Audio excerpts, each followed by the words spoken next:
You're a little far away there, Brendan.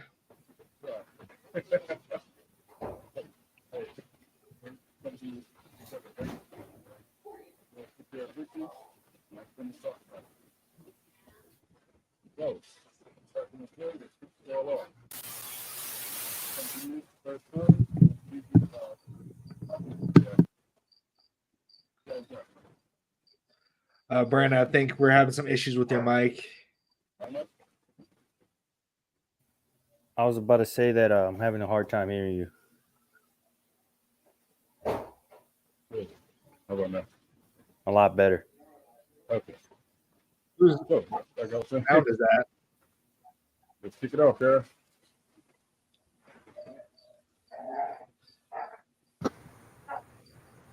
I'll jump in. Yeah, sorry. Yeah, I mean- was you calling me? I didn't really hear.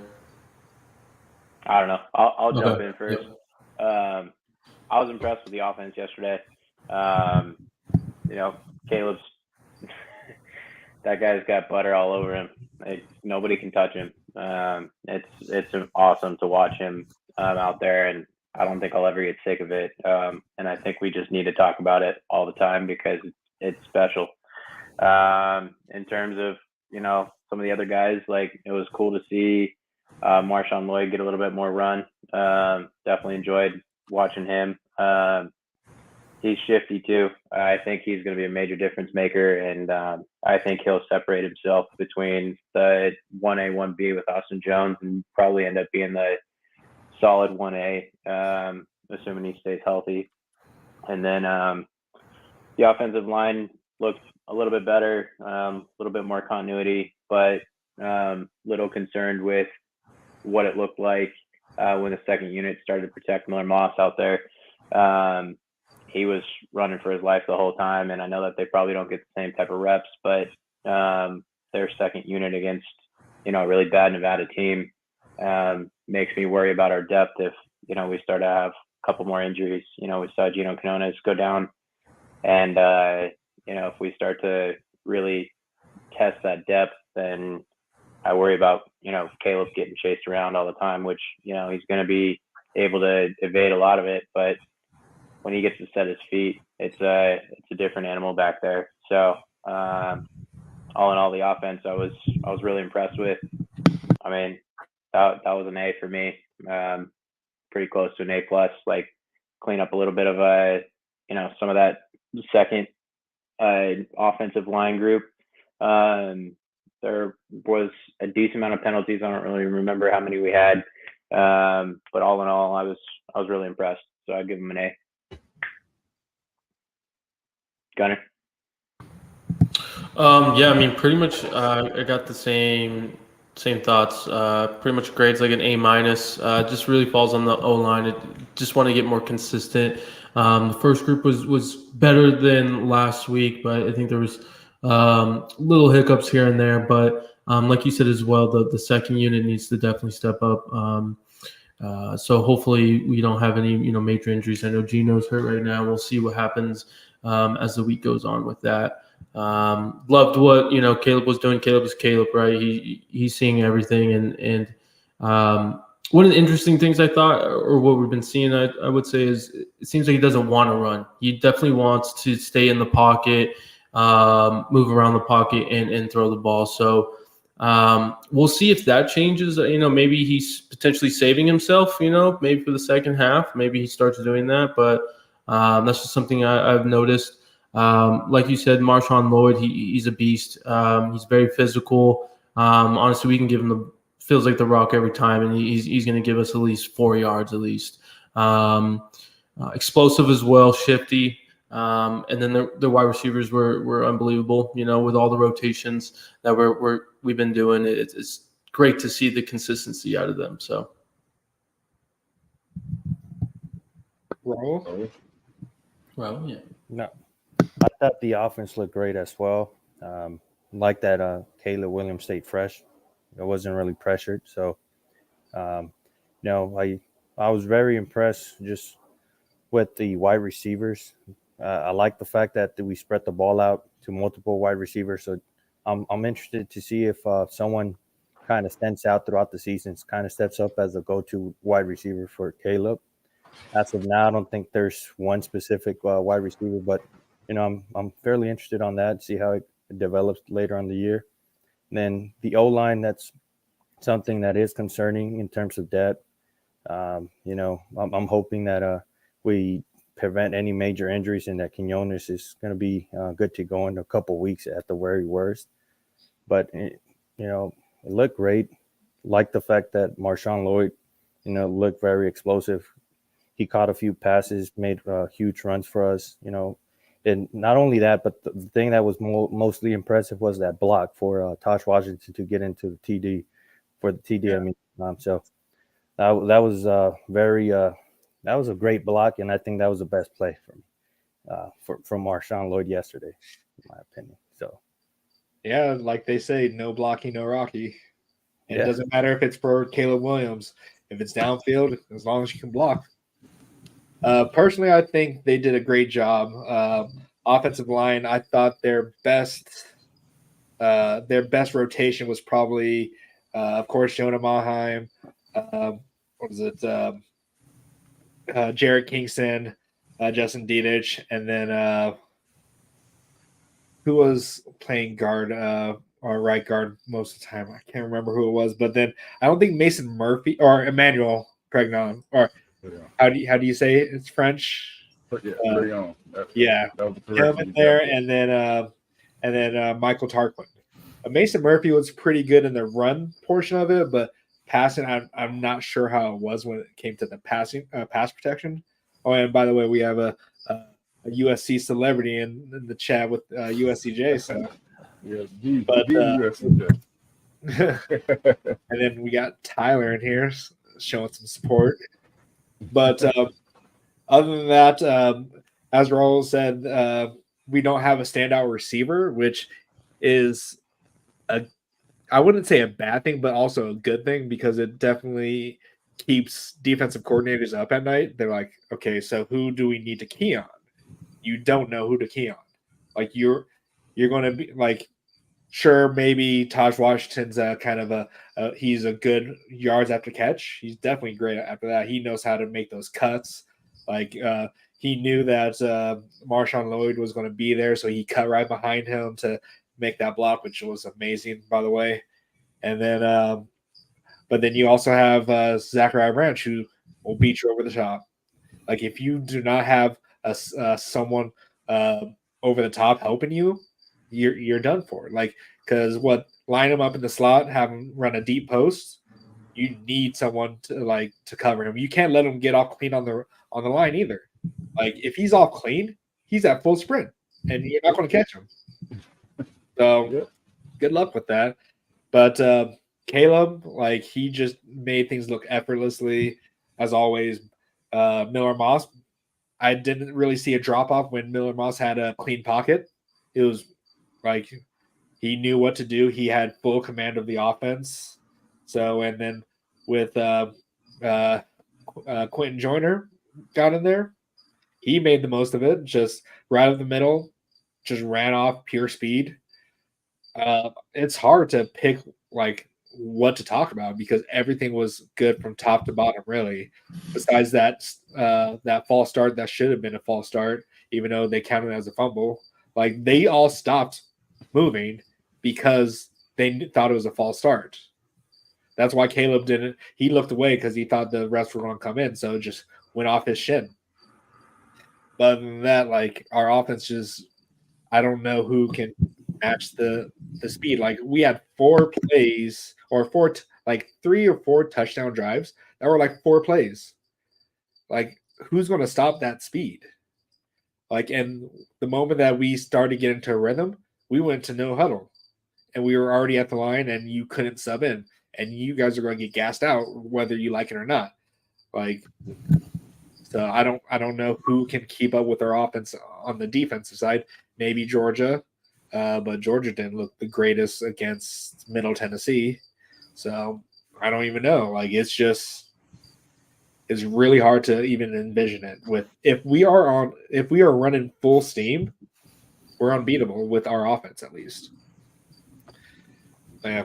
I can keep talking, but I'm going to stop. I'm gonna let you go, man. Hey, listen, you gotta set it off. I ain't gotta. I'm beat the dead horse on this. No one can match David Austin. I don't care who you are. You might have a few guys, but you definitely don't have. Your whole secondary is not going to be able to cover all of it at all. There's not a team out there that has a full secondary of lockdown people. You know, you got to pick your poison, and then that's when go ahead. Go ahead, pick your poison, and the rest of them know you see what. So make your choice. Who's gonna stop? And Lincoln purposely designed it that way. You know, it built this roster that way. And even you got guys like Marshawn Lloyd, you love to see plays like that. That is just coaching. Coaches love that. You know what I mean? NFL scouts love that. Touching down to make a block for your teammates. That is what keeps the guy on the field. You know what I mean? Love to see it.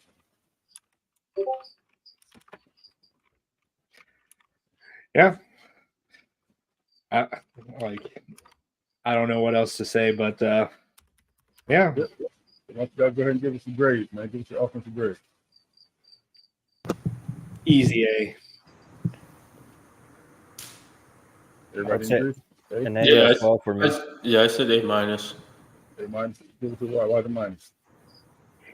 Why the minus?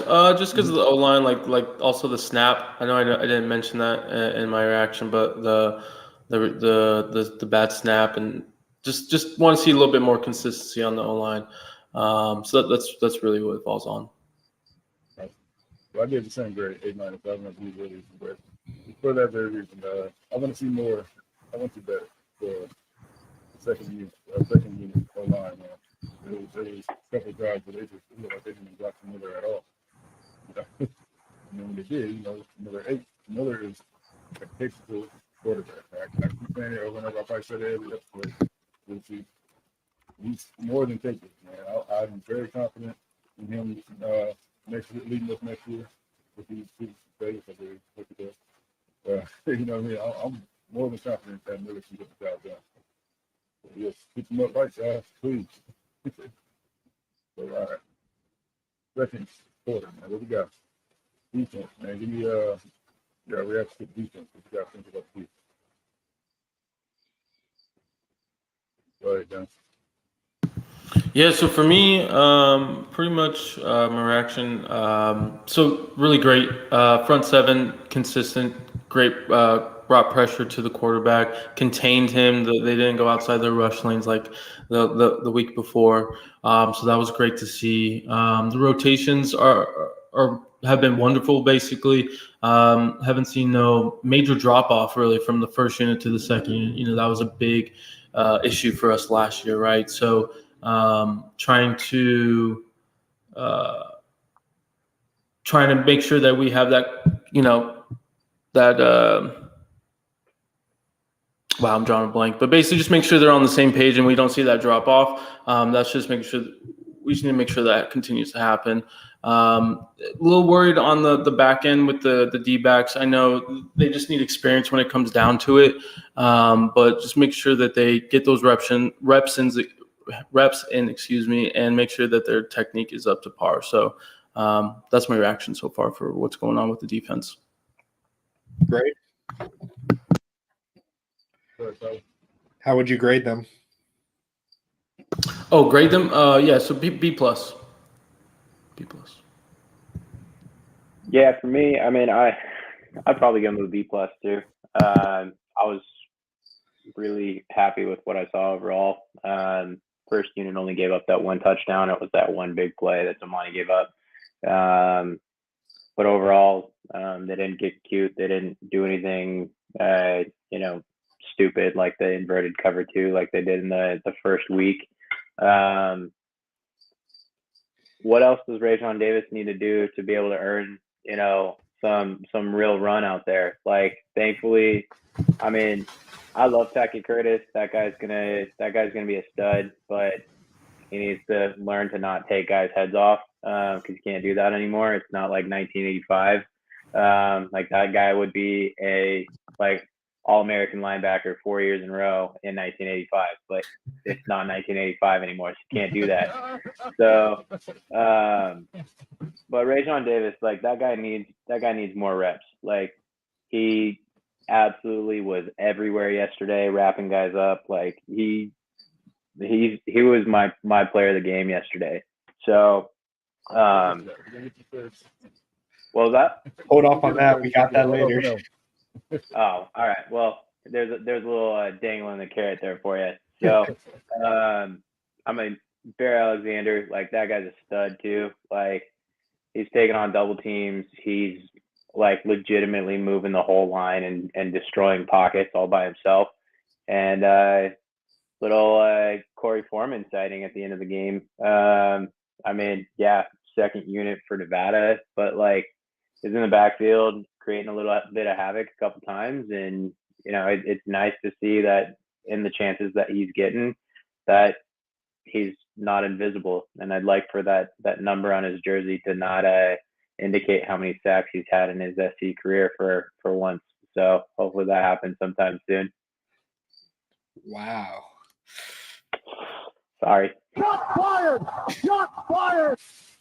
Did you give a grade? Yeah, I agreed with Gunnar. I give him a B+. Bro. I'll give them a B+ as well. I thought the defense looked excellent. Obviously, they did a couple mistakes here and there, but overall, I thought the defense looked great. I like what I saw from the front seven. Constant pressure throughout the game. I think it was Muhammad on the first quarter, second quarter with a huge sack. So like what I'm seeing from him. Like I mentioned on the last podcast, Bear Alexander's just a monster. He's doing his thing. So it's exciting to see that. I know that Nevada is not the greatest team out there, but overall I like what I see, and I'm confident that when we face the tougher opponents, it'll be the same thing. Front seven are continue to do their thing. Definitely like what Rajon is doing out there. I think he definitely deserves that starting spot. He's been putting in the work over the last couple years. Shout out to his dad from keeping him straight and making sure that he's got to earn it, right? So I think he's done that. Like Tyler said, love Tackett Curtis. I think he's going to be a stud for us as well. But it's a good thing, right, that he's getting this experience now, because we never know when we may need him later down the line. So this year, and the cornerbacks, like I said, as long as Damani and them, stay focused throughout the game, I think those are going to be some easy fixes throughout the year as the year goes. So that's my defensive review. Like I said, I'm not an expert, but like what I see. None of us are.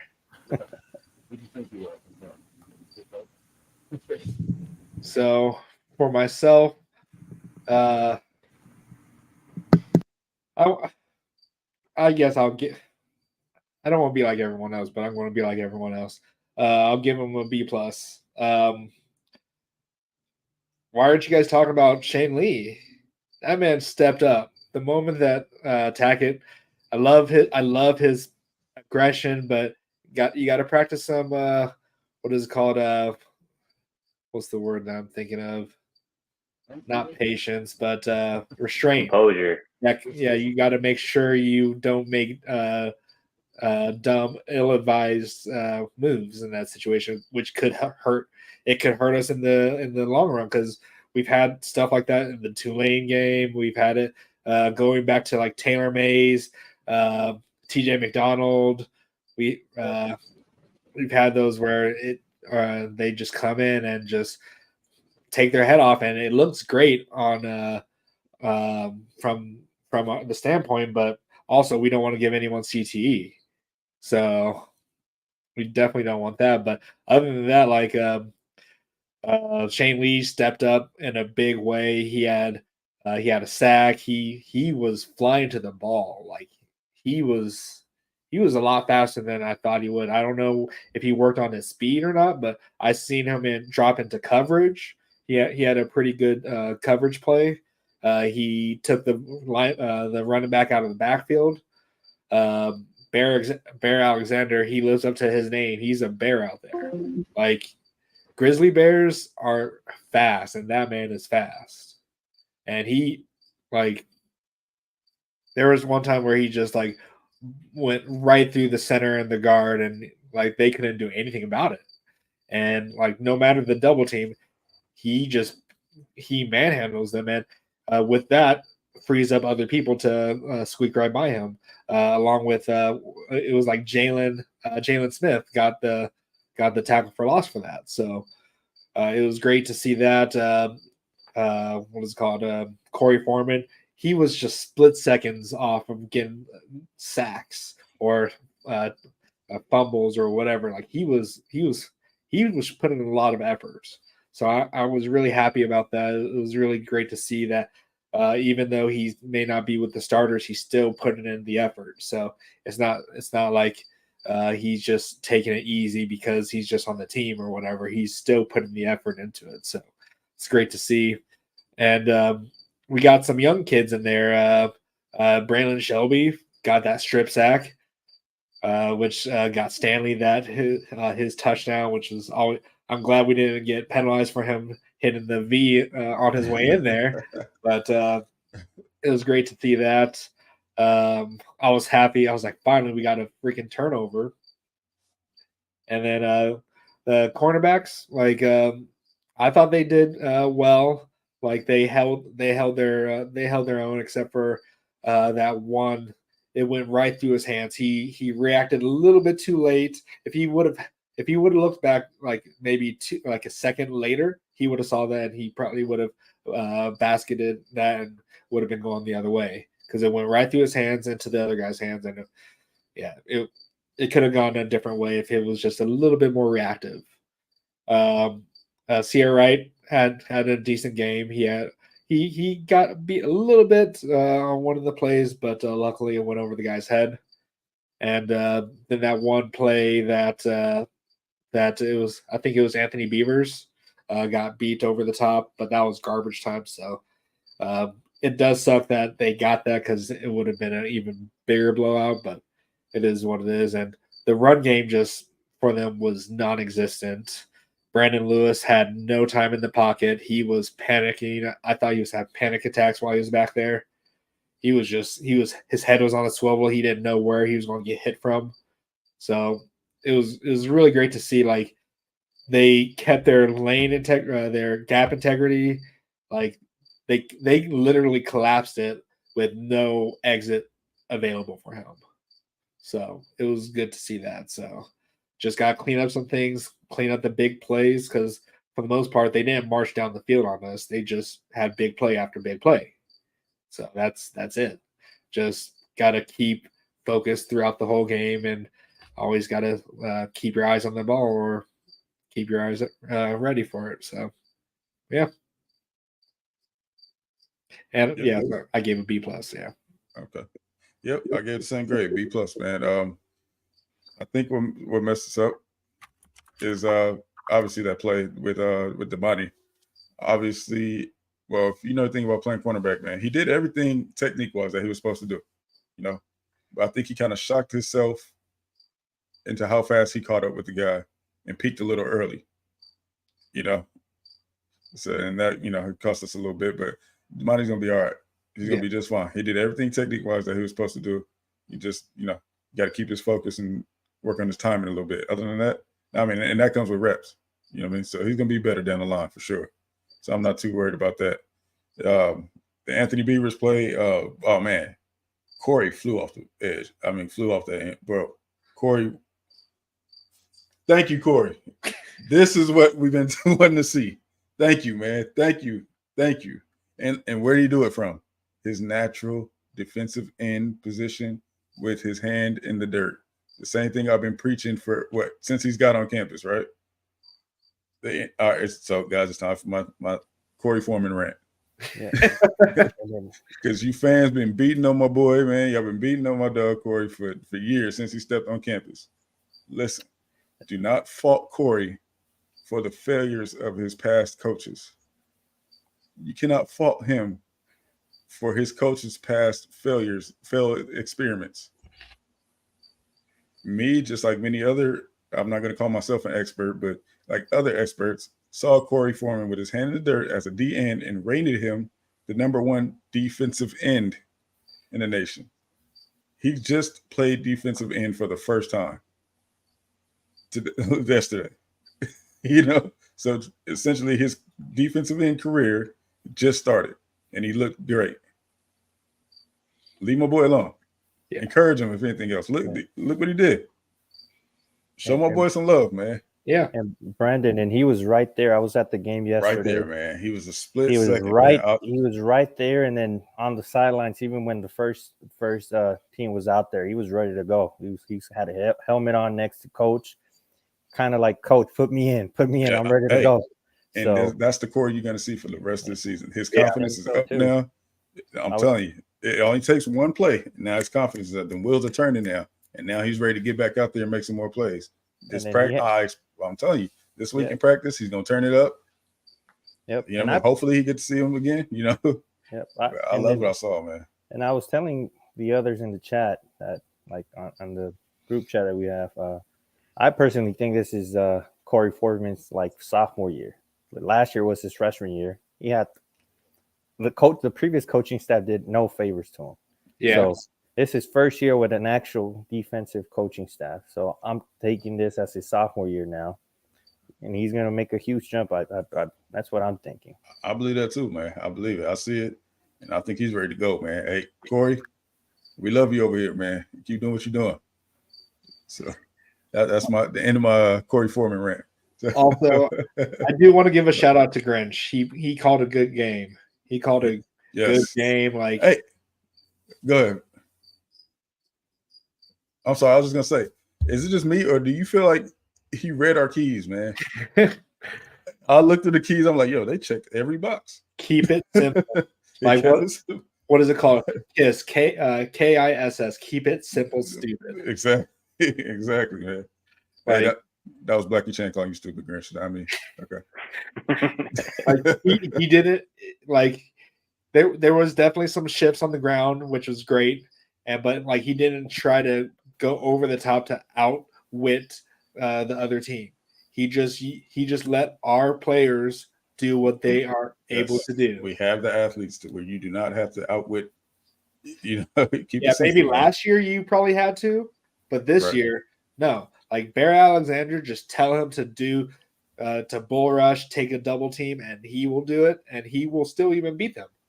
Like he like it's mind boggling how huge of a difference our defensive line looks this year. Like before, we were getting pushed back. Like we were getting pushed back, driven back. Our linebackers were getting pushed into the D line.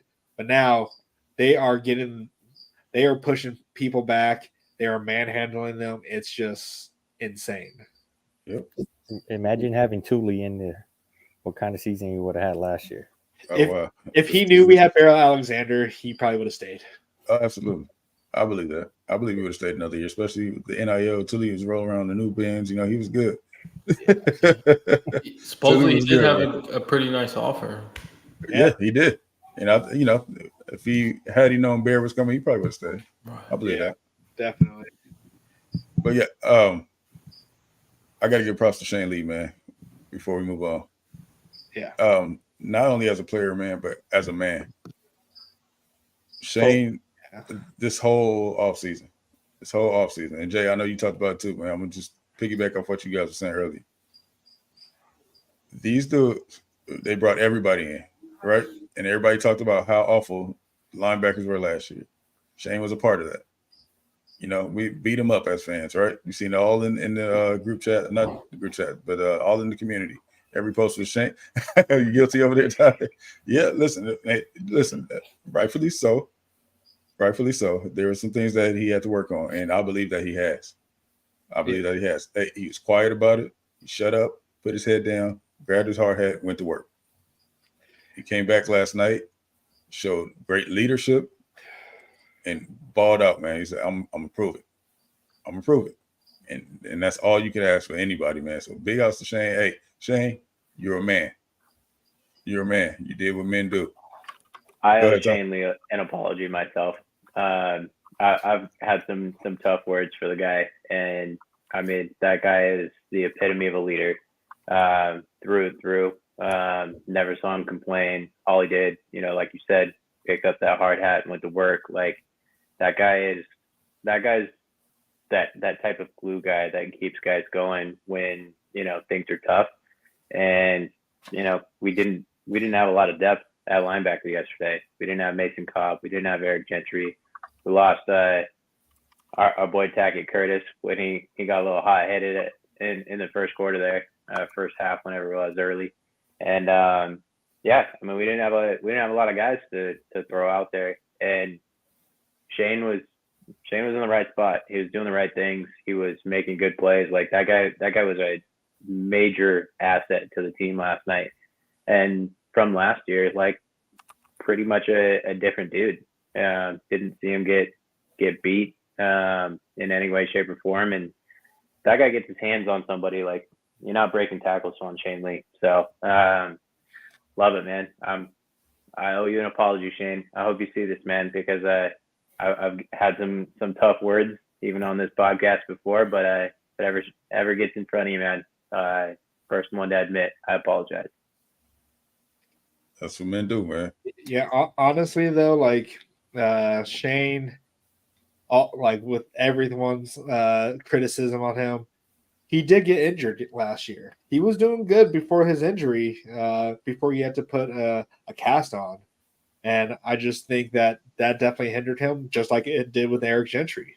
So we don't know what they were playing at all the second half of last year.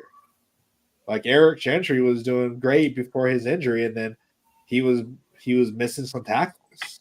Like he missed tackles in the Tulane game, and he was probably our surest tackle. So they're all healthy right now, or at least for the most part. I know Eric Gentry. We still don't know what's going on with Gentry. As far as we know, they keep injuries so tight to the hip, man. We'll never know what these players are going through, man. He is so tight on that stuff. Yeah. So I don't get it, but I get why he does it, but I don't get it at the same time. Yeah. But yeah, like Shane Lee, he really took on a lot yesterday, because who else would have been behind him and Rajon if either of them got hurt? Like it would have been I don't know if it would have been a huge drop off, but it probably would have been noticeable. And Shane Lee, like with not starting game one or week 0, he took it. He learned, and the moment he got his number called, next man up. Yep. I got one more guy I want to shout out, man, and this one I think it needs to be said at this moment.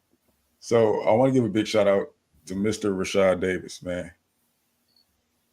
Because look at Rajon now.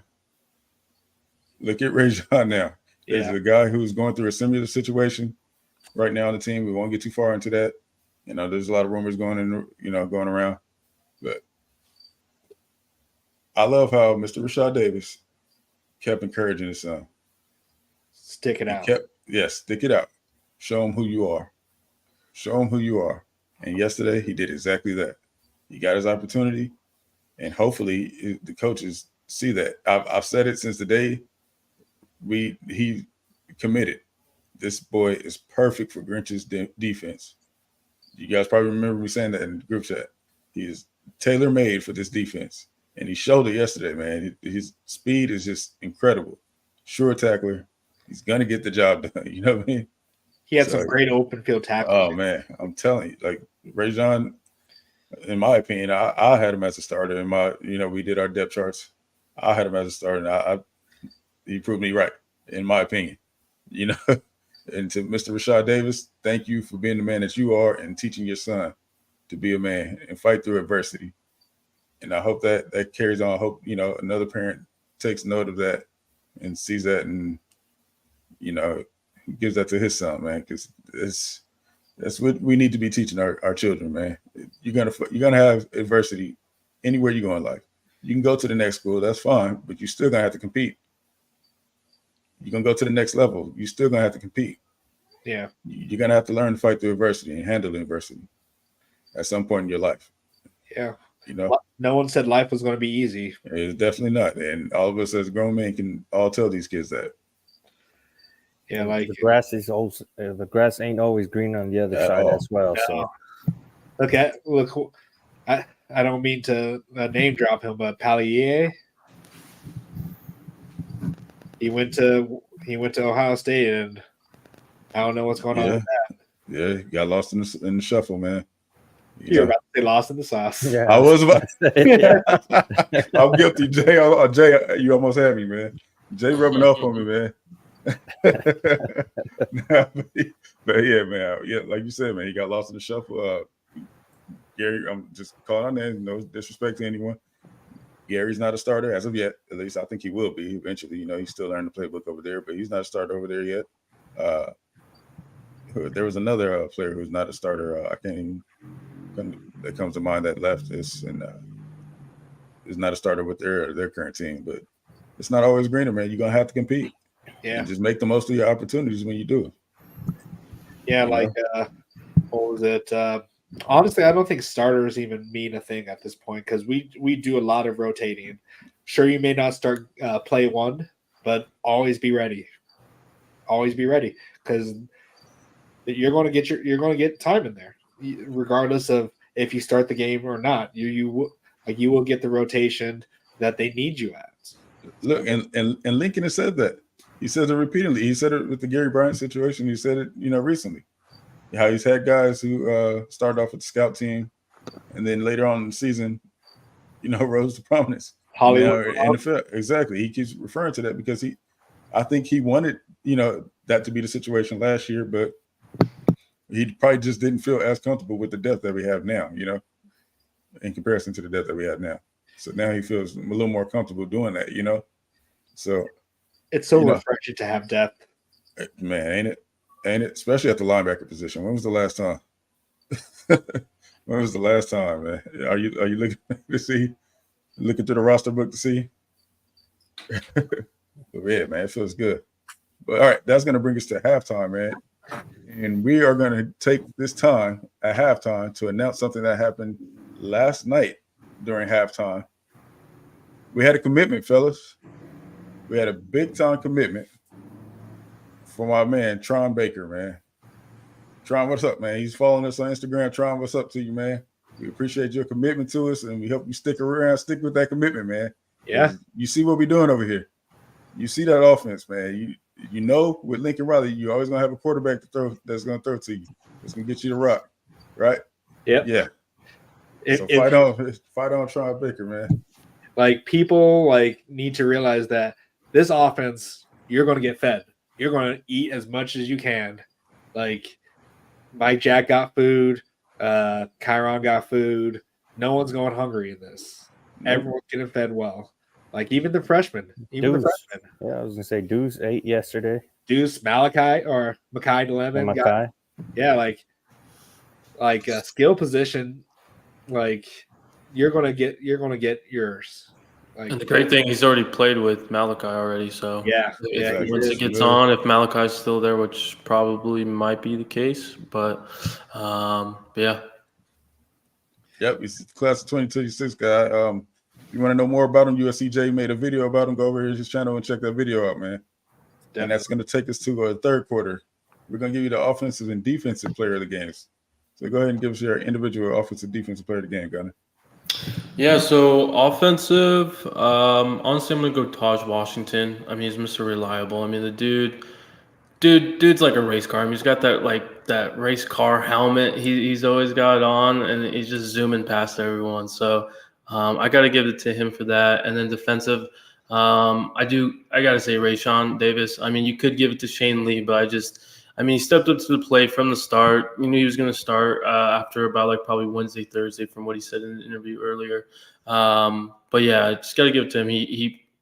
His closeout speed is unteachable. He's a perfect fit for this defense, and I really hope that they use him more and maybe use Cobb and Gentry, maybe flip flop between them two in some certain situations, right? I just hope that happens. So yeah, those are my players of the game. Right. Tyler, you got?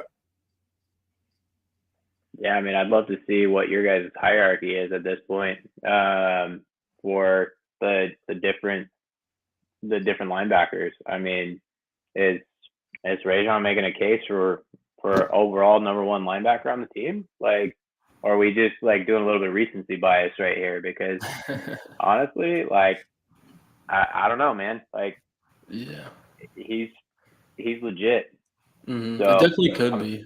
Definitely. yeah, I mean, having him and Cobb out there, Gentry on passing downs, Yeah. like that's a pretty nasty trio right there. Shane Lee on on rundowns, and at this point, like I think Tackett is kind of the odd man out because he's been out of position a few times and he's kind of shown his freshman stuff at this point, making trying to be over aggressive and stuff like that and trying to make a play. And, you got to have a little bit of control. You can't just be trying to take dudes' heads off all the time. So, I mean, at this point, like I don't know what else Rajon needs to do to be able to get like legit reps and legit run, because he's got those instincts, like you said, Gunnar. That's not something that you can teach. So, ultimately, yeah, he's easily my defensive player of the game.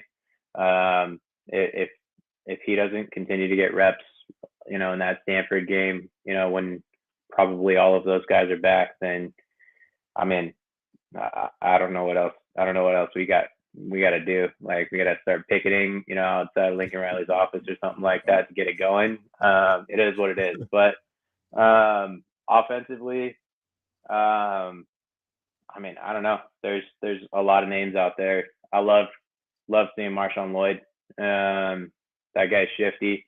When he puts his foot in the ground, like he's gonna break some ankles this year. So I think he's gonna have some big runs and some tight games as we get towards the end of the season. Some of those road games, like when we go to Austin, when we go play at Notre Dame, like we're gonna need to kill the clock. Get the crowd out of the game. You got to do that by running the ball. And I do think that he's going to be our sole lead back and starting every game second half of the year. So loved what I saw from him. It wasn't a whole lot, but from what the opportunities that he got, he definitely made the most of them. Really quick, I want to shout out to my Twitch chat. GZDR forever, or don't know what that means, but yeah, tickets are hot right now for CU. I already actually have tickets to go to the CU game, front row on the Trojan side. So you're not gonna flip them. Front row. No, it's gonna be a good time. It's gonna be a good time. Yeah, you don't want to miss that one. Sorry, you can go, Ro. I just wanted to get that in there real quick. That's all right. You're gonna see Travis Hunter get destroyed in that game. That's some big words. Hey, we got to speak it into existence. It's talking too much. It's just one game. He's great, but it's just one game, guys. Yeah, but going back, I agree with Tyler. I have to give it a Marshawn Lloyd, even though Caleb deserves it as well. He was exceptional, but Caleb gets the love all the time. So I'm just going to share it with Marshawn Lloyd this time. I think he did great on the few carries he had. Nice reception, and like I mentioned earlier, that block, it's what did it for me. He was about, I think, 10 yards behind Tosh Washington. He led by example, got that huge block to get Tosh inside the TD for the TD. And, I think that's going to motivate the others, right? The wide receivers, the other running backs, to do the same thing, sacrifice themselves for that TD or for that extra yard or two that we may need, right? So I think that's my player of the game. And then defensive, have to agree with Gunnar and Tyler as well. Rashawn Davis, I think he did his thing. He definitely earned, I think, the starting position starting next week. So I think, that hopefully the coaching staff sees that, and, we'll see him starting next game. All right. Myself, I'm going to be different here. I don't know if I can do this. I'm going to do it regardless. Offensive line for offense, because there was multiple times that Caleb was back there for 10 seconds just having tea, texting his girlfriend or whatever he's doing, taking pictures with fans, something like that. Play, that one play to Brandon Rice touchdown. He was doing his thing. Jonah Monheim, I saw him push his guy down like 5 times. He just like pushed him, and like he was bullying him on the ground. It was nasty. Like that guy should feel embarrassed for what he just got, what he had done to him. Like Jonah Monheim is our best offensive line. He's our best player on the offensive line easily. But then like who was it that was right tackle at the time? I think it was what's his name? Jared Kingston. I think it was Jared Kingston or Michael Tarquin. I can't remember. I think it was Michael Tarquin now.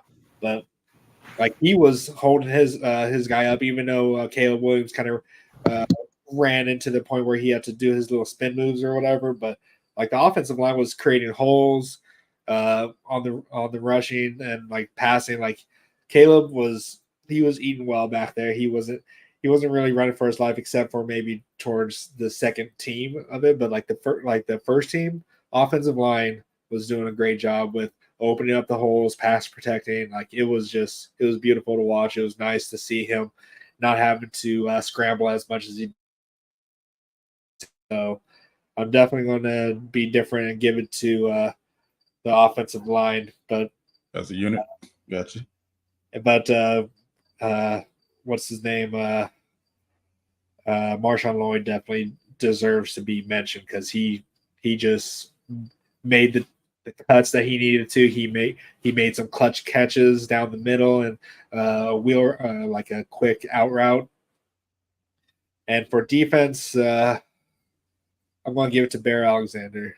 That man, like he was bullying them up front. Like he was pushing their line back into Brandon Lewis. He was not sitting back there being able to scan the field. Like he was putting pressure on them like it was nothing. Like he was just slicing through them, and if he needed to, he would dive at the legs or whatever. It was just like he was bullying them. He like I was saying like in our chat that he needs to be arrested for what he did to the offensive line because he was insulting them. Like he was like they were battered by the end of it. Like they did not want to block him. And like it could show that they're like, okay, we need to double team him, triple team him, do whatever, because that center, that guard was losing every time. Like I did not see him get blown back once. I did not see like maybe sure some stalemates in there once in a while. Maybe sometimes they'll be able to hold him at the line, but most of the time he was pushing them back at least 2 or 3 steps. He couldn't do his step backs. He couldn't sit back there the whole time. And then, but yeah, like, and shout outs to Rajon. Rajon did his thing, but I'd give more shout out to Shane Lee for what he had to step into with Tackett going out. Right.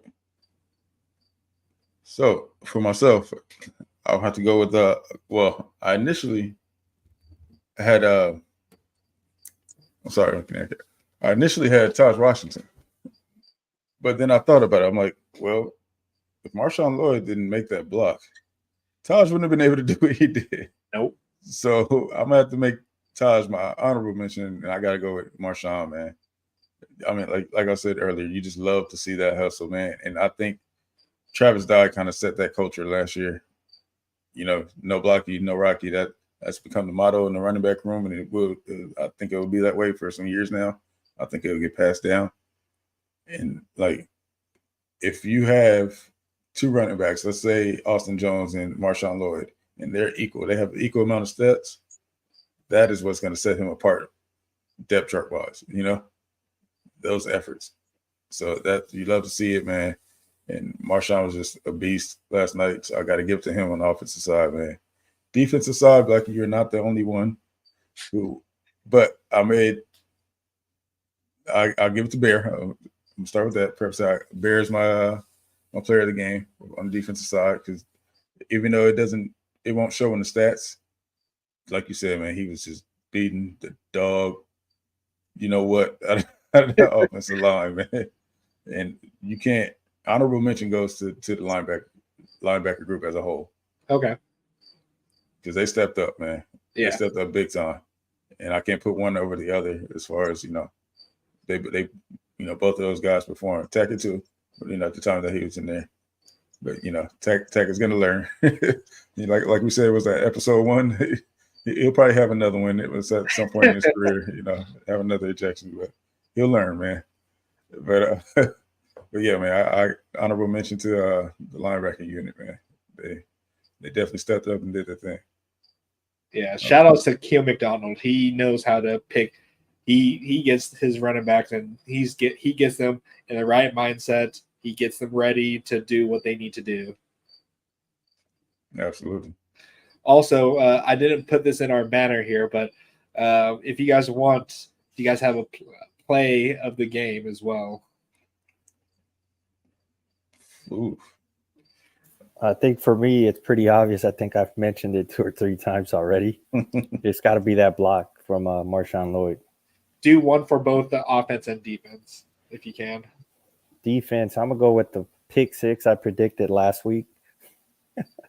They called that a fumble, though. I thought that was a pick. Yeah, that was a pick. Yeah, they call it a fumble. Oh, technically, yeah. I think technically it's a fumble, but it was in the pick 6 I was predicting. But I'll take that. Okay. Yeah, I mean, I do the play as well. The strip sack essentially, and running it back. Offense, I'm trying to see if I can think of something else outside of that block that I can remember. Oh, let's do the Brandon Rice one. Yeah, so with Caleb and scrambling around and going to the right, and then seeing Brandon Rice. I think that I'll use that as the offensive play of game. I hope none of you guys pick the one I want to pick. Well, Gunner took both of mine, so I'll see if I'll take your guys here too. Offensively, I was going to say I think Deuce deserves a little bit of an opportunity with Caleb. Yeah. We need some length, and Brendan Rice gives us a little bit of length, but I feel like Deuce already has the ability to win contested catches. I know Dorian Singer can too, but would love to see Deuce get a little bit of run with the ones because I feel like he's earned it at this point. At least get some opportunities to be in that rotation. Defensively, trying to think of something else, but that was big. I mean, seeing Braylon Shelby get off the edge, like you could totally see it. He just that bend around the edge was just nasty. Elite. And yeah, so as a freshman, like that was very impressive to see that type of bend already. Mm-hmm. And I think he was very underrated as a recruit. And he wasn't the flashiest guy coming out of high school, but I think that we got ourselves a star there. So excited to see the defensive front kind of get built around him over the next couple of years as we go into the Big Ten. Absolutely. All right, so far no one said it, so I'm going to do it for offense. That one play that Caleb Williams scrambled out to the right side of the sidelines, you can see Lincoln Riley like throw it out, and he just throws it one-handed to Dorian Singer. And shout outs to the crappy Pac-12 camera crew that couldn't turn the camera. God, man. God, I was so mad. Oh man. Like I was like, okay, he just threw it out. And then I just hear the whole stadium go, oh, I was like, what the hell just happened? I was like, oh, great. We missed an amazing play. Luckily, someone else caught it and showed a better angle of it. And it was a beautiful pass. Like he was going out of bounds. It was literally like a fadeaway jump shot going out of bounds. And he just threw it across his body. He shout outs to Kobe. He basically went, Kobe, and just threw it over. And then Dorian Singer did that one-handed grab that destroyed us all last year. And he made it look easy. He just right into his hands. It's like, this is why we have you to be making these plays. Yep. So that just shows you that it doesn't matter where he is on the field. He can be falling backwards, doing something. Caleb Williams has the arm to make any pass. Like, you can think you have him, but you don't. You really don't. Like, you know how they always say wide receivers are always open? Caleb is always able to pass, no matter what. Like, he'll be falling to the ground. Like, I bet he could do that Aaron Rodgers. No, not Aaron Rodgers. That Patrick Mahomes pass where he was falling to the ground and throws in midair. I bet he can do that. Like, I wouldn't be surprised if he could. So during my live stream on that, one of my Twitch chat players or chatters kept calling him Caleb Mahomes because he was just doing things that only Mahomes could probably do. So, and then defense, Bear Alexander's, but actually no, I want to give it to Jamil Muhammad when he had that blindside sack. Like, that was like he embarrassed the tackle. Like, he got past him like it was nothing. Like, he didn't even have to try. He just blew right past him. He didn't he didn't do a swim technique, but he did he dropped his shoulder. Yeah, he just turned the edge and just beat him easily. It was like nothing. So I'll give it to Jamel for that one. Absolutely. You know what's crazy about that?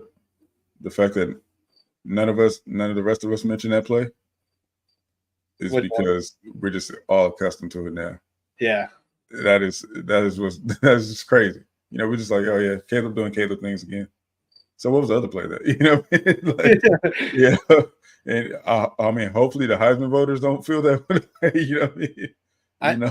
We got to give Caleb his flowers too. I know Lincoln Riley doesn't want to, but we will. But it's like, you know, that's just the obvious thing. You know, we know that Caleb's going to do that kind of stuff.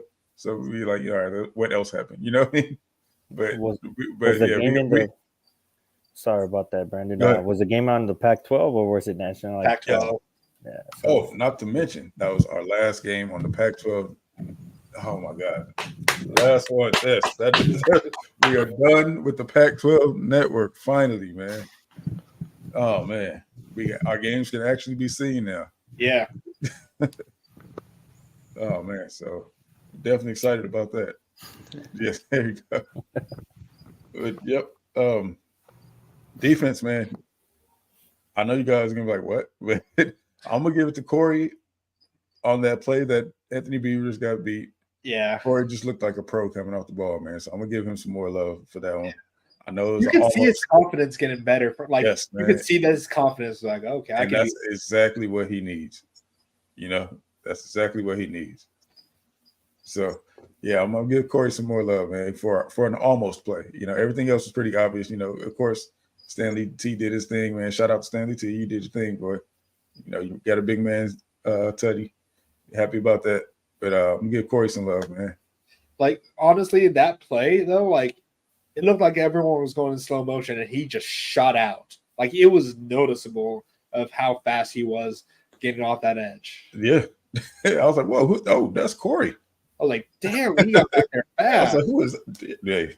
Yeah. Now you see why he got that ranking, man. Yeah. And it's all going to come together for him, man, from here out. Man. I really feel that way. I got a picture with Corey Foreman, and he liked my picture when I posted on Twitter. So shout out to Corey. I'm not gonna lie, I've never seen a D end set up the way he was setting up. Like, he was setting up kind of like a sprinter, having his hands behind him, and then, like, if I'm some tackle and seeing him get off the block like that, I don't want him lining up on my side of the defense the next time. Like, that was different. Like, I've never seen somebody do that before. Right. So, I mean, that was nasty. Like, he was in the backfield. He looked like it was offside how fast he got off the line. I'm telling you, man.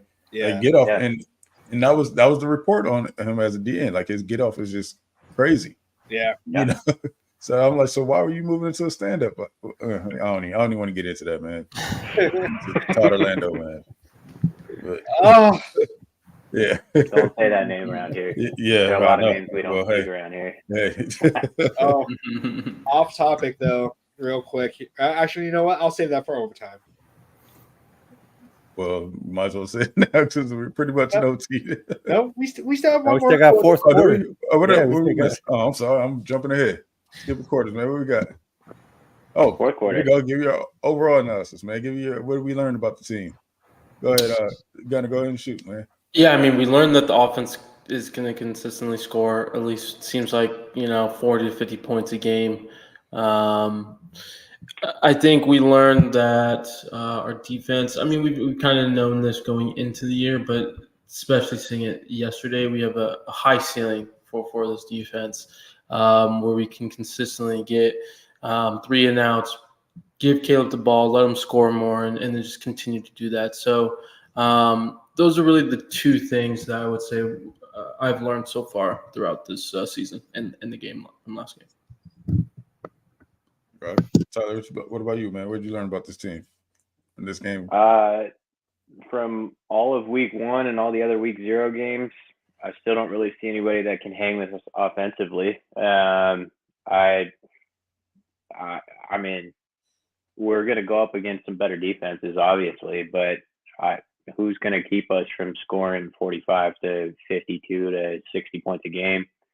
I don't really know. Like, it literally doesn't matter who we give the ball to, and you can't guard everybody. So I was very excited to see Grinch and the defense not get cute, not do too much, and just keep guys in positions to do well.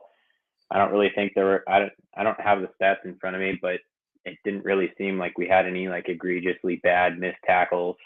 Seemed like they tackled really well. And was talking with some other people, and they were like, why are we not turning the ball over as often? And I'll take guys having to march down the field against us consistently and earning touchdowns to try to match our offense, like time and time again. Like, turnovers will come, but all in all, like the defense played really, really well, and I'm excited to see, them just be more consistent because we're gonna win games the way that we play defense, very, very consistently, like we did on Saturday. 100%. Raul, what you got?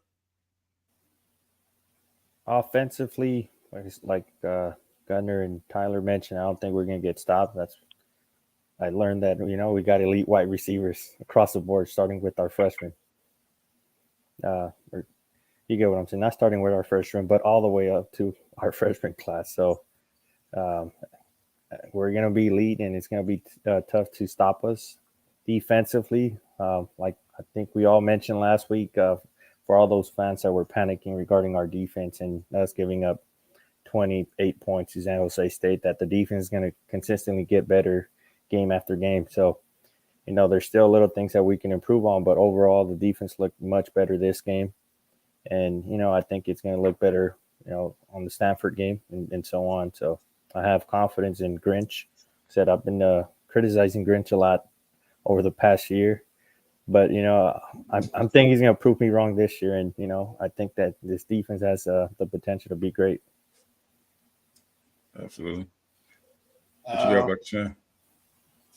What I learned is that this could be the next best offense since Joe Burrow and LSU.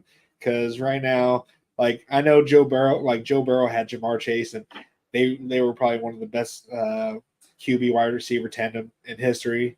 But right now, we have 5, 6 players that could be just as good.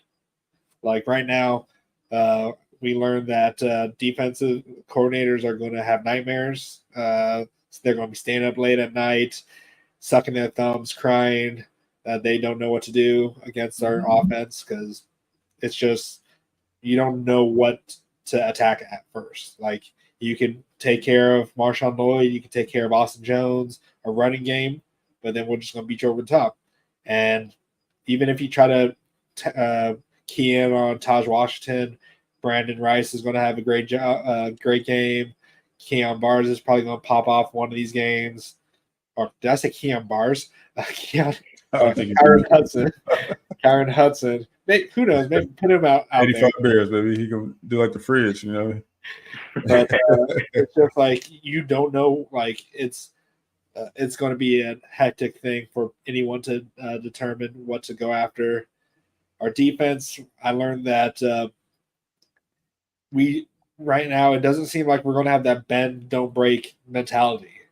Right now, it just feels like we're going to stop you. We're going to be physical with you. Like we are a physical team.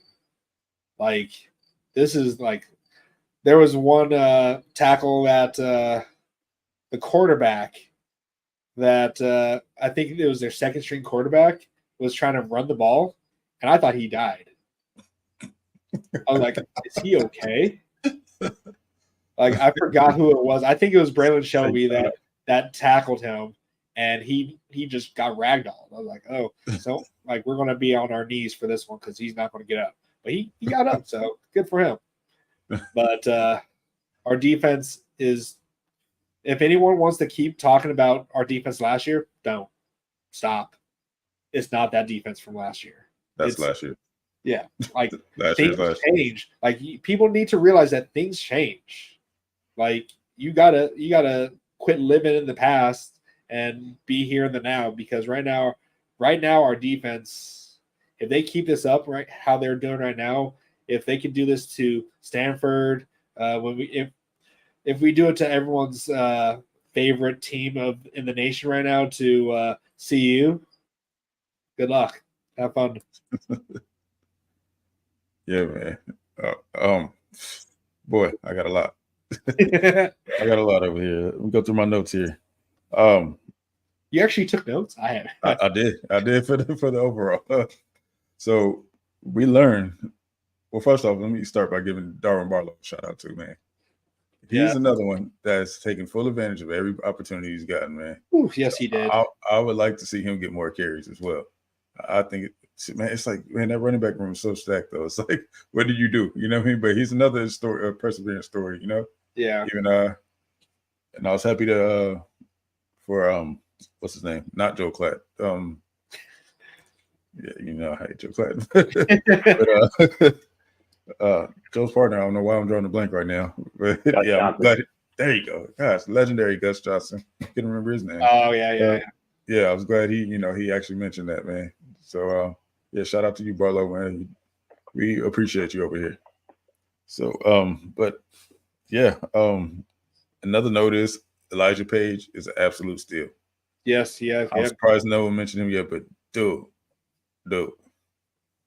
Elijah Page is a grown man already, man. Like that dude, he is another one that's just gonna be a freakish kid. And that brings me to my next point, man. We have the best freshman class in the nation. I don't care what anybody says. I don't care what the rankings say. You can't tell me there's a freshman class out there that's better than the one we have. Yeah. You can't. Or at least they haven't shown it yet. I think they're making the most impact out of any freshman class this year. I'm telling you, and like every guy you look at in our freshman class, you're like, "Whoa, that dude's gonna be a beast." Well, that dude's gonna be a beast. You know, every single one, especially our receiver class, especially our D-line class. Even Green, the couple plays that he got, like you got 5 dudes that are already making massive impacts. Zachariah Branch, Deuce Robinson, I'm telling guys you, getting his reps, and then defensively you got Braylon Shelby and Zach can take his head off Curtis. So Sam Green got in there too. Yeah, that's what I'm saying. Sam Green got in there and had some action too. You know, I think he's gonna come on. I'm telling you, man. Yeah, Sam, stop tweeting during the middle of the game, and we'll be all right, big fella. So wait, what happened? We got Joyner as well, guys. Yep, I was just gonna mention Joyner. Yes.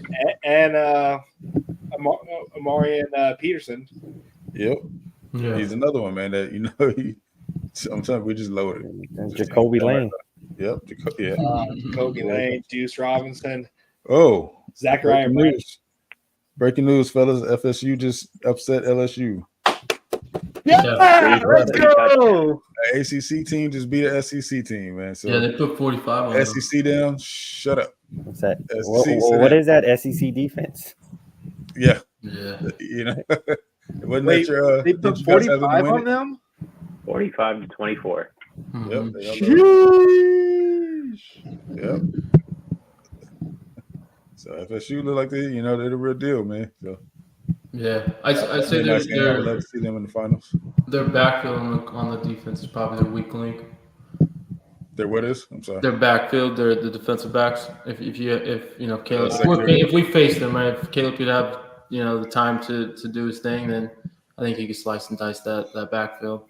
There's not a team that I've seen out there that we can't beat, honestly, based off week one. I know it's early, week one, but it's week one for everybody. And based on what I've seen. There goes Jaden Daniels' chance at the Heisman. Oh yeah, Jaden Daniels. We know him very well. We wasn't. Oh, we weren't we fooled. know him very well. We weren't fooled. You know what I mean? But yeah, back to my yeah, man. That's pretty much it, man. I think this freshman class is very special, man. I think there's gonna be some All-Americans and first round picks out of this class for sure. We all know Florida State's going to jump us, though. Oh yeah. CU's going to be like number one after this game. After that game. Oregon might jump into the top 10. FPI rankings or whatever it's called. No, I didn't see it yet. So ESPN, they do this They put FPI thing. Oklahoma at 4. They had Oklahoma at 4 for beating. Who they play? beating Arkansas State. What? Man, where's the soundboard when you Yeah, dude. Where's my Russell Westbrook? What, man? That's what? Russell Westbrook. What? I'm talking about practice. Man, come on, man. You got and what? They gonna put Oregon in the top 5 now for beating Our Lady of the Cripple Portland University State. So they actually that ESPN they had FSU at like 17. Jordan Travis had I guess they didn't like him or they didn't like them. I guess. Yeah. Jordan Travis had 23 of 31 for 342, 4 touchdowns and 1 INT. Yeah, Coleman was untouchable on FSU from. Oh yeah, he was 9 for 11 for 122 yards and 3 TDs. Damn. Yeah, they were clean. Could you imagine if we got him too? Oh man. Yeah, there was some small talk back in the day. Yep. Oh, speaking of, man, there's already crap about Oregon State beating San Jose State in the fashion that they beat them. And they're trying to make the comparison already. Oh my gosh, man. Let them talk. So yeah, but are they not going to consider that we treated it as an extension of fall camp? It was a spring game. It was basically a spring game for us, as well as maybe Oregon State got a chance to scout them. Maybe Oregon State got to watch film because they played us. Did they not realize we had our 3rd string quarterback in there at one point in time? Did they not realize that we probably had our 3rd string defense in at one point in time? And you just guess what fan base it came from? Oregon. Oh, you already know. You already know. I'm like, man, come on. Nobody's giving y'all points for beating up on Portland State. I bet even Oregon State's probably not even talking that much. They're not. Oregon State's not. Oregon's just they're like special. I give it to them. They are good at being trolls because no matter what they say is just annoying as hell. I mean, they were down 7-0, right? I didn't see the game, but yeah, they were down 7-0. Yeah. So. And they're dogging on their own defense for not stopping the run. Man, I can't wait to play those dudes, man. I really don't. I even saw some of them saying that they're afraid of Colorado. Yep, and they should be. Has anyone else, like none of us have said we're afraid of Colorado? Nope, we can't wait for that game. We're like, oh, okay, it's going to be a good game. Yeah. It'll be a better game than we thought. That's about as far as we go. I mean, Blackie Chan got front row seats for it, so. Oh, I'm gonna be loving it. I'm telling you, man. Those are some special people over there in Eugene, man. Yeah, how many national championships have they won still? Yeah, they're the type of special that their mom says, "Oh, you're going to be special." I'm gonna start reading some of these trolls off. on here, man. For real. Like they are quite ridiculous, man. Overtime. And you know what Let's- sucks though? I forgot what I was about to say before. I probably should have said it, but Was it about Deion Montana? no, it was not. I forgot what I was about to say. I'll throw something out there. What you got? Do a little roundtable CFP predictions after week 1. Okay. What they look like at the end of the year. Based off week 1? Yeah. Anybody want to start with their In top order, 4? or just say 4 teams? Yeah, which 4 are getting in? Okay, yeah, I'll say honestly, I'll say Georgia, Florida State, USC, and Michigan.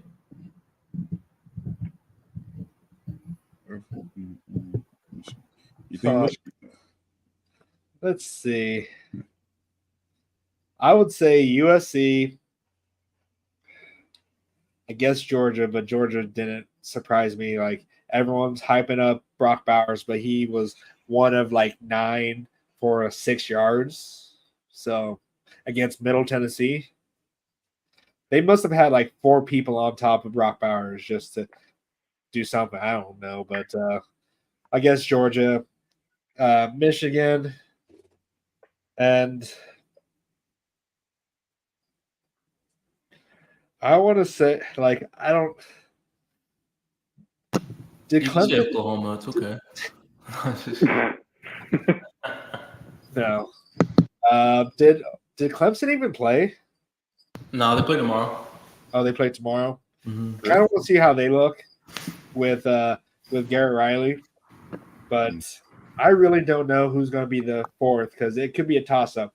I thought Texas could possibly squeak in there, but honestly, I don't know. Like Texas didn't look good against Rice, and we'll find out how they do against Bama next week.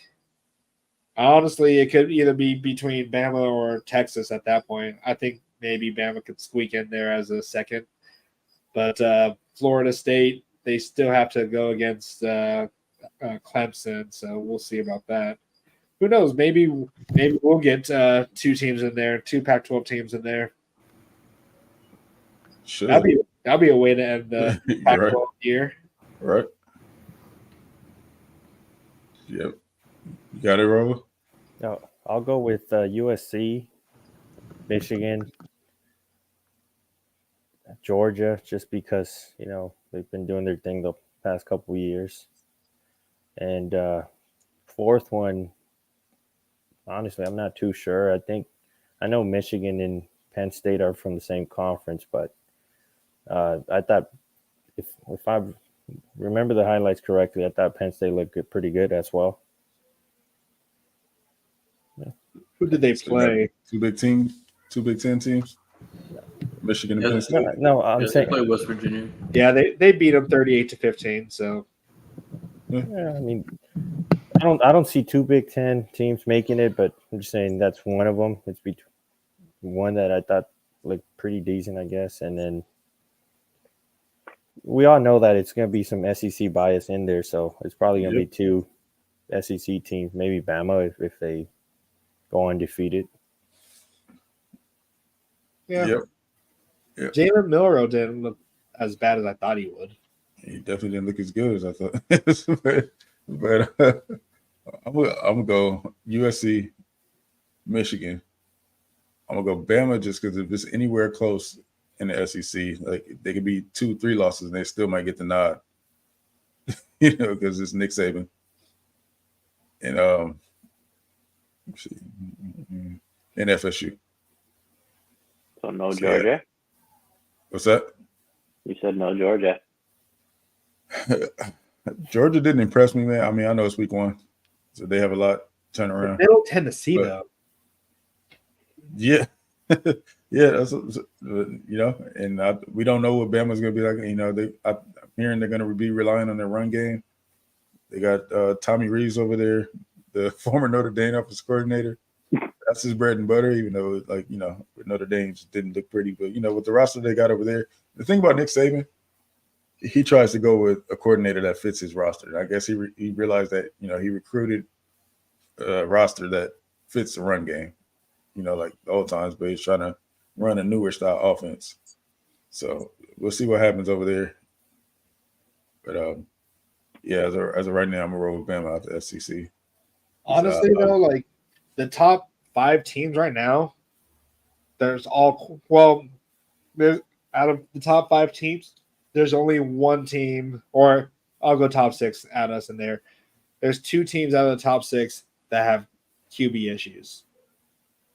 Like LSU, I don't know if Jaden Daniels really is the play. Like I think he was kind of like the Bo Nix of LSU. Like you didn't know what to expect from him because he was pretty average his last 2 years at Arizona State.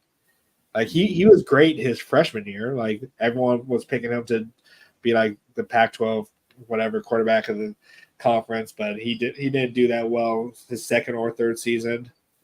Wait, did he play 3 seasons at Arizona State? I can't remember. But I don't know. Like all those teams, if they're going to lose, if Ohio State's going to lose, it's going to be based off their quarterback because their quarterback did not look good. Georgia, I think Georgia's going to lose to quarterback play. He's going to have some costly interceptions or something, just not make the plays when he needs to. And then honestly, I don't think Tennessee even looked that good with their quarterback, and everyone's all hyping up Joe Milton either, too. So I don't know about that. Like all these SEC teams do not have quarterbacks that that I'm confident they would say, "Oh yeah, we picked them over Caleb Williams."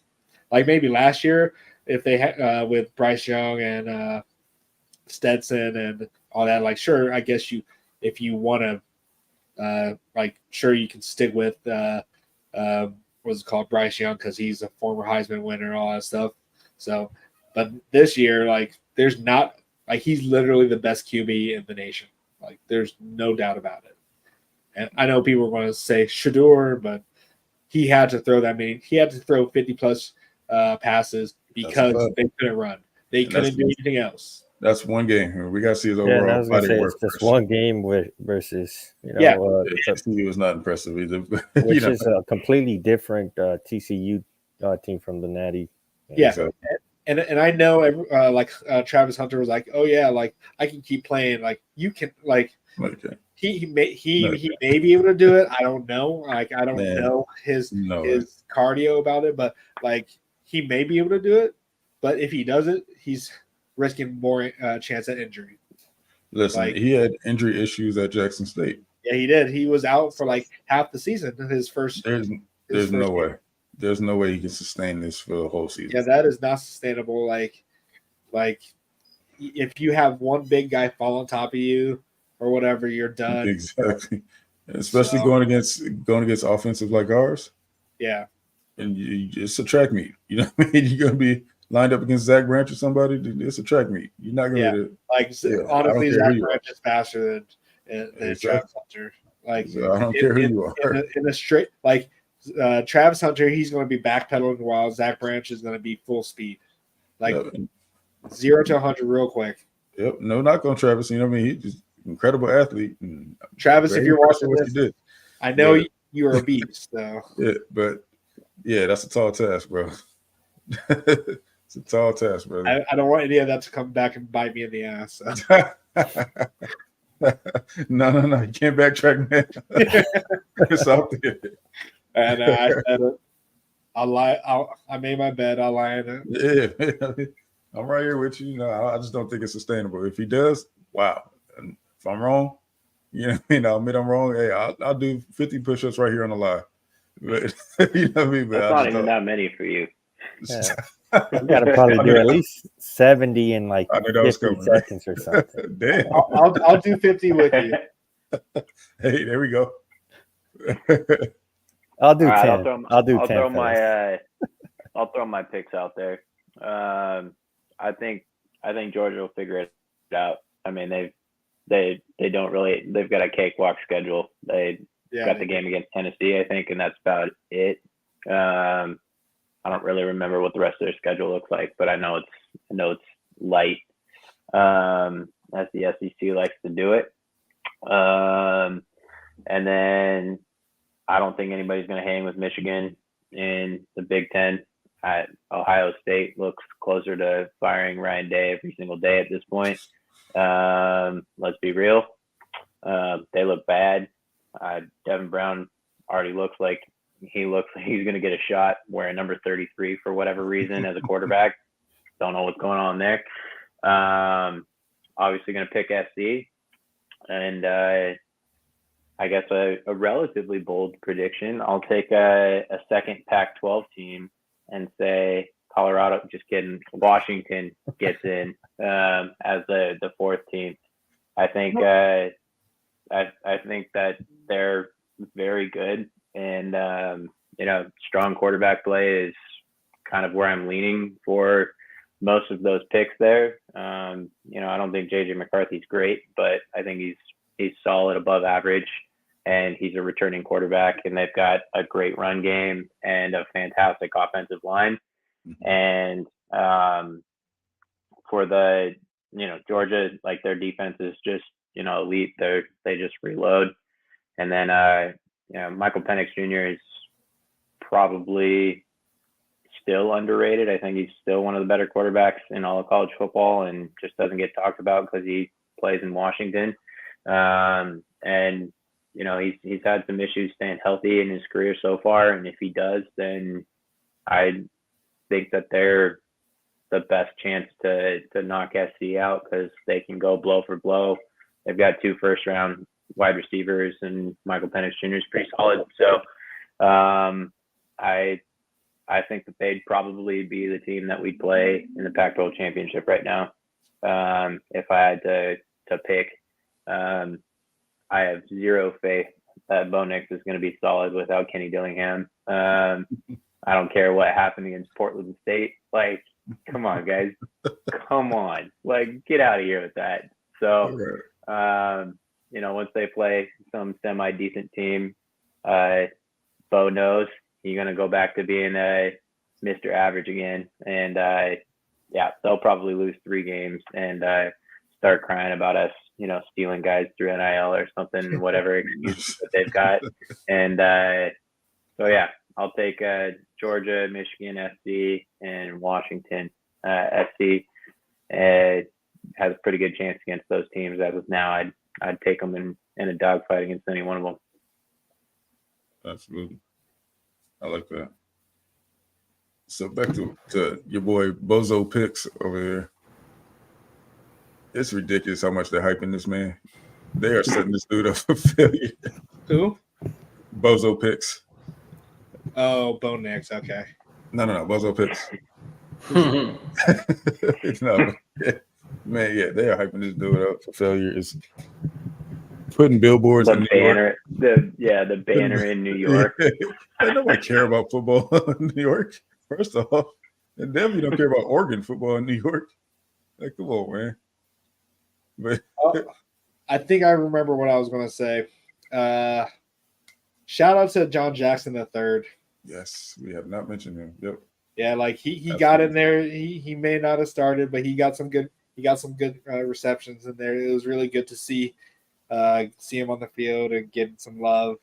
It was a really kind of a touching moment to see him and Caleb embrace at the very end, and they were talking to each other. And like, I think the announcers were saying that John Jackson would still pick Caleb Williams as his best man at his wedding or something like that. So that was really nice to see. So I'm glad he got some love, and I hope he balls out for the rest of the year. Absolutely, I think he will, man. He had some good plays against this man. I hope he earned himself some more playing time. I was actually kind of shocked that he wasn't starting over there. I don't see anybody who should be ahead of him based on that game. Yeah, so, he actually made plays. So maybe it's just a playbook thing. Except for that Wes Walker guy. That Wes Walker guy. Well, but I mean, he plays inside though. John Walker. I mean, JJ's John Walker. JJ's outside receiver. Yeah. So I think that's what I forgot, but I can't. It may have. I bet there was something else I wanted to say too, but it is what it is. Like, I don't know. Just Grinch, people need to stop the hate for right now until he makes some kind of questionable plays. But right now, if he keeps doing what he's doing right now, we'll be fine. Just let our players do what they are capable of doing. Like, let Corey Foreman keep doing what he's doing, and then he'll sneak up in those ranks, and he'll be in there a lot more often. Because if we see that same effort, that same speed, how do you not have him on, at least on passing downs? All right. So And hopefully coaches see that too, man. yeah, We finally got what we wanted out of that class, man. Rajon and Corey are stepping up, man. And, what was I going to say earlier? Oh, yeah, man. Lincoln Riley, Grinch, make sure you guys keep continuing to check out our keys before the game like you did this week. We're proud of you guys. We coached you guys to victory. So, we're the coach's coach. So, no. One thing to Lincoln Riley, no more halfback passes. Or I'm not even sure if that was. Pass to Mario Williams to try to do whatever. Watch him pose for a minute. He hit a pose for a minute. I know, I was like, is he going to throw? Right. Is he supposed to throw? What is he doing? That was very confusing, man. None of that cute stuff, okay? Yeah. And please don't throw 3 deep balls in a row. But that just lets you know, man. Yeah, Fred, that was pretty ridiculous. Yeah. They're just having fun out there, still trying stuff. I get it. I get it. But But that just lets you know we still left something in the tank. I want Caleb Williams. Oh, sorry. Go ahead. I want Caleb Williams to be the first quarterback in history to never throw an interception. Knock on wood, but I want that to happen. That would be crazy. Even if he goes the whole season with 1 interception, that would be something that they'll be like, okay, he has to win the Heisman for that. What's the record? I don't know. But he's definitely making some decisions that are not like I haven't scratched my head on some of the passes that he's made. I was like, you probably shouldn't have done that. But a lot of times he's making some good decisions. Like he knows what he does need to throw it out of bounds maybe once or twice, but other than that, like he's making some good decisions. So I'm glad he's taking care of the ball. So with that being said, you think since we're moving into conference play, you think he'll start moving the ball, getting the ball down the field with his feet when he gets in those situations? Because I thought he was gone on that one play and then number 46 just randomly came out of nowhere. Yo, does he look faster than anyone else? I was like, okay, this guy He looks faster than last year, man. Yeah. He was sprinting. I was like, okay, he's gone. But then 46 just instant teleported right there. I was like, what the fuck? Right. He glitched. Yeah. Yeah. This is going to be I think if Caleb keeps up this is his 10th game in a row with 4 more touchdowns. Oh, it's not in a row. It's 11th, but it's like in 16 games, he's thrown 4 touchdowns in 11 of them. Like, what did he threw 5 touchdowns yesterday? Mm-hmm. Yeah, he's thrown 9 so far. And how many? He tied Matt Barkley's career at USC already in 31 less games. Yep. Like that's Saturday he'll break it most likely. Yeah.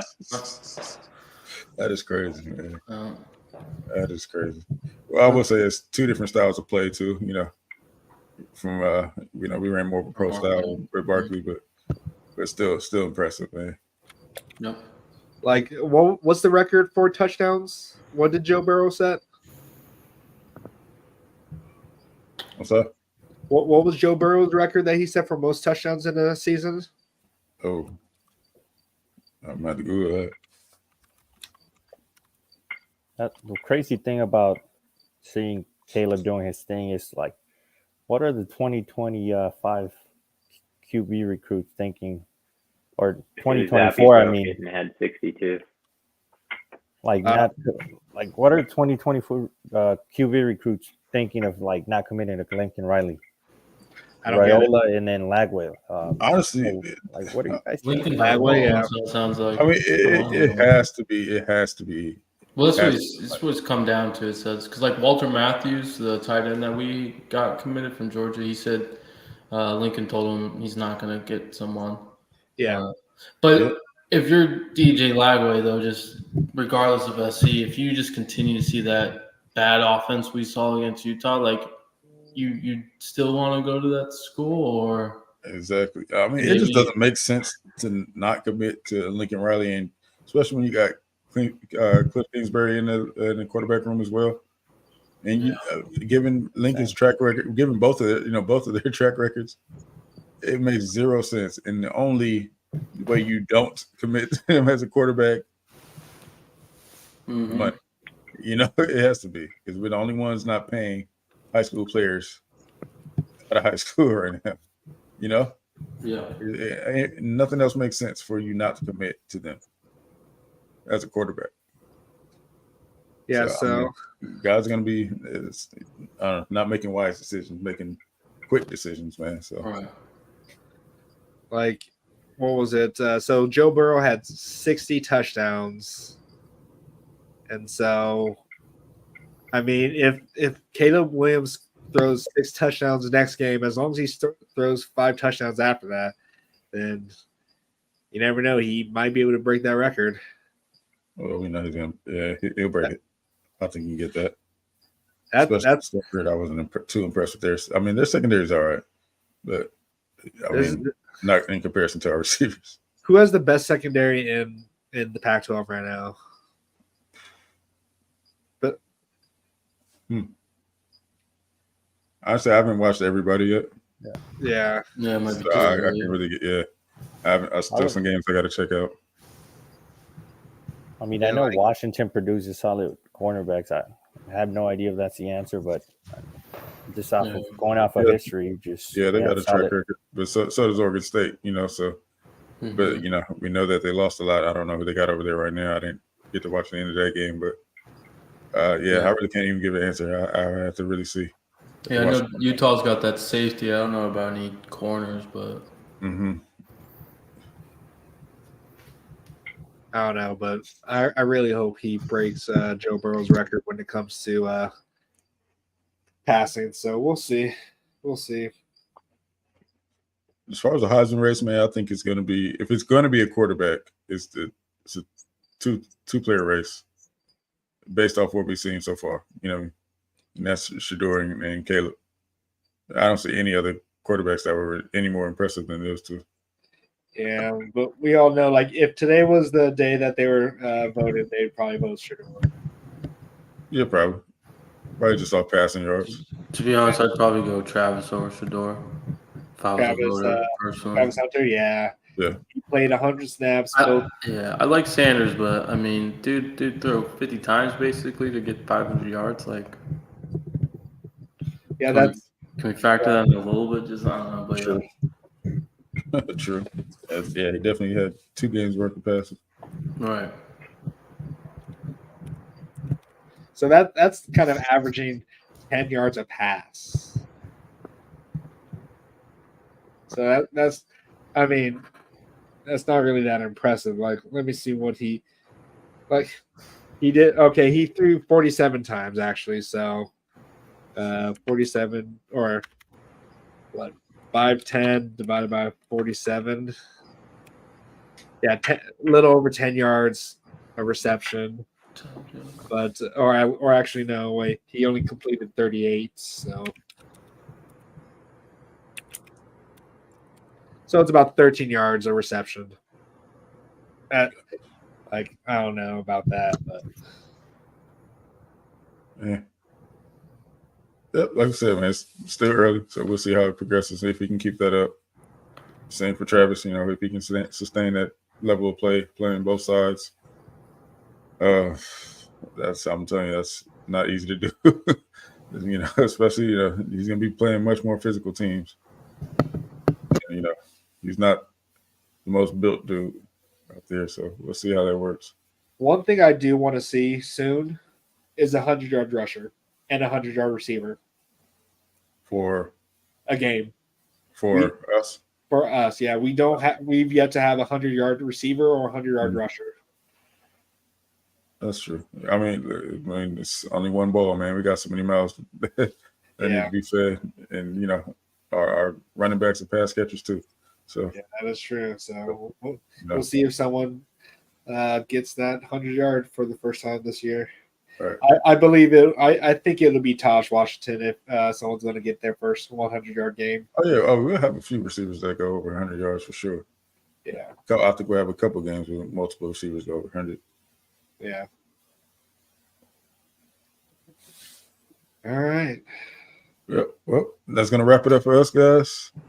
Anything else you guys want to share before we get out of here? Pac-12 is undefeated. Yep. Hey, We are. That is true. And SEC is not looking too hot right now. Big They Ten mad. was terrible as well. I bet Alabama's even mad that LSU lost. Oh yeah. Sure. So yeah. Yep. So hey, make sure you guys tune in next week. We'll give you our preview on Thursday at 5 Pacific time. Like and subscribe. Yes, please. Like Hit and the button, man. subscribe. Get that notification. All right. With that Fight being on, said, everyone. fight on. I don't, Phyllis. Right on.